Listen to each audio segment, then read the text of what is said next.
and that are dealing in secrecy and that are suing us. Suing us, yes. Most of these people are residing in these countries.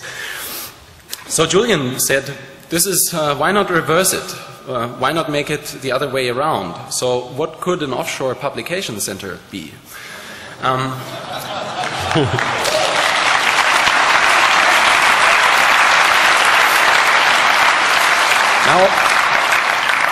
For now, it's not entirely clear if we can bring across this whole idea here within this short talk, but this is a very, very serious idea. I want to have that said. It's not just spontaneous, and there's a lot of momentum behind it already, and anyone who feels that what we're trying to introduce here is interesting should talk to us afterwards, because we need a lot of people and there's only a small window of opportunity to do something like this. So, okay, but what is the Offshore Publication Center? So it would provide a specialized set of laws, same as the Finance Center. So we could just say we're taking the source protection laws from Sweden, for example, that exist. They are proven laws accepted by society as established in a country. We could take the First Amendment from the United States. We could take Belgium protection laws for journalists. And we could all pack these together in one bundle and make it fit for the first jurisdiction that offers the necessities of an information society. Everyone in this room should understand that all of these freedoms in respect to information are really at stake at the moment. These people are upgrading all the time. They are going from nation states to Europe, and it's going international, and we have the ACTA stuff and whatnot, and they're trying to get to our information on all possible ways. So we thought we just have to upgrade as well, maybe, and go from the defense to the attack and create something that is fit, create a Switzerland of bits.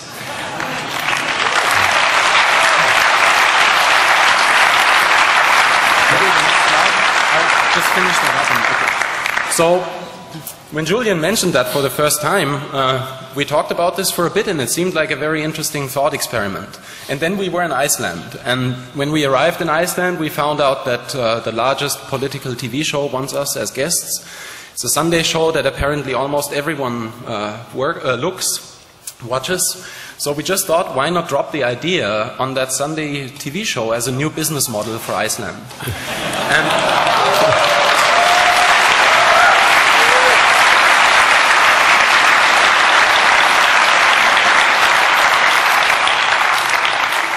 So we did. And in the show, the guy sitting opposite to us, he was just lighting up in his face when he heard this.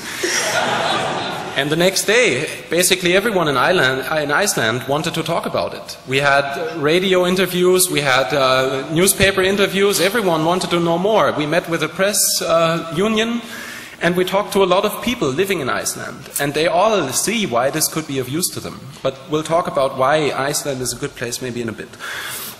What does this mean for all of you? This is something that is important to understand. Right now, there is a potential to actually pull this thing off in Iceland. We have started it. Lawyers in Iceland are working on a bill that will be introduced on the 26th of January.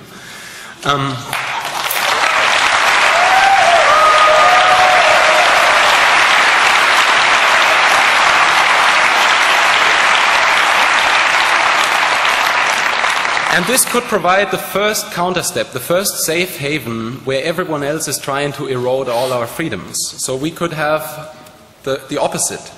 And there is an opportunity that we could make sure by this that all our voices are not being silenced by anyone, and that all our information at least has a last resort where we could push it to. So why Iceland? Maybe that is something we need to elaborate on.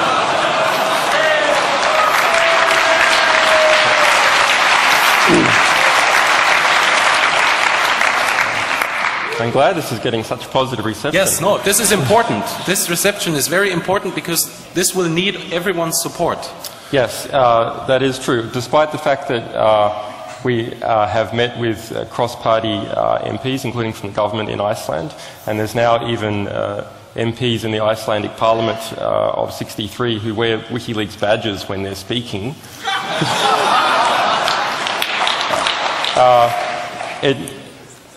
There's plenty of geopolitical incidences that could happen to derail it. So It needs careful planning and thought and people to not lose energy or momentum.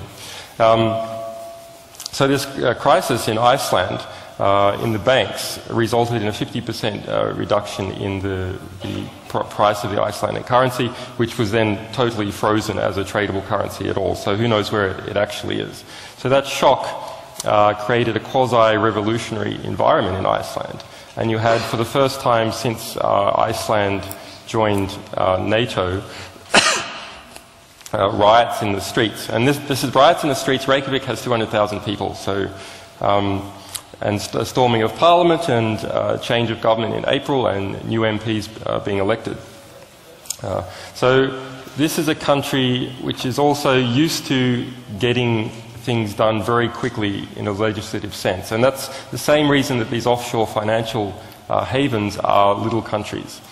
That you can quickly get through a new package of laws because you don't have to harmonize with a whole bunch of existing laws, because there just aren't a whole bunch of existing laws. And there isn't a great big lobbies in the country. So yes, you could probably do healthcare in Iceland in a week. Not 30 years like in the US. Actually, it probably won't be done there either. So when people are involved in a crisis, they see that actually all the things that you thought were important aren't so important anymore. And the standard of what you can do, because you've seen a whole bunch of bad people, in this case, do bad things, changes. And these... yes, okay. I'm being desync with the slides. Okay, so for Iceland, there's particular issues with the UK, which is great for this issue. So the UK is the world's worst liberal democracy. It's not just the weather. It's...